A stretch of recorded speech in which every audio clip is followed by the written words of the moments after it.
ফজরের নামাজের পরপরই যখন সূর্য এখনও পুরোপুরি ওঠেনি, আমি আর আমার ভাইয়েরা মিলে ঈদুল ফিতরের নামাজ পড়তে রওনা দিলাম।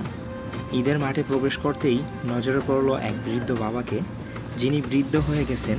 তার ছেলে তাকে হুইল চেয়ারে করে নিয়ে এসেছেন ঈদের নামাজ পড়ানোর জন্য। সত্যিই এই দৃশ্যটা দেখে আমার কাছে খুব আনন্দ লাগলো। কিছুক্ষণ পরেই ঈদের নামাজ শুরু হবে, তাই সবাই নিজের জায়গা মতো বসে পড়েছে। কিন্তু আমরা বাসা থেকে জায়নামাজ আনতে একদমই ভুলে গেছিলাম, যার কারণে আমরা খালি ফ্লোরের উপর বসছি নামাজ পড়ার জন্য। আমরা নামাজ পড়ার জন্য মসজিদের ভিতরে জায়গা পাই নাই। ডান পাশে যে মসজিদটা দেখতে পাচ্ছেন, এটা দোতলা মসজিদ। নিচতলায় সম্পূর্ণটা পুরুষের জন্য, আর দোতলা হচ্ছে শুধুমাত্র নারীদের জন্য। পুরুষ যেরকম আসে, নারীরাও সমপরিমাণ এখানে নামাজ পড়ার জন্য আসে।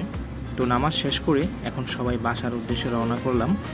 তো বাসায় যেতে যেতে ভাবলাম যে গত 2-3 দিন যাবত তো একদমই ঘুম নাই, তো আজকে গিয়ে খাওয়া দাওয়া করে কিছুক্ষণ ঘুমাবো, তারপর সন্ধ্যার টাইমে একটু ঘুরতে বের হবো যদি সময় পাই।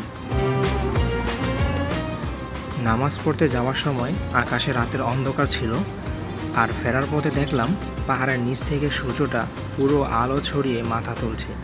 সত্যিই সূর্যটা অসাধারণ লাগতেছে। তো এই ছিল আজকে আমাদের ঈদের সকাল। আশা করি ভিডিওটি আপনাদের ভালো লেগেছে। যদি ভালো লেগে থাকে তাহলে লাইক, কমেন্ট এবং শেয়ার করতে একদমই ভুলবেন না।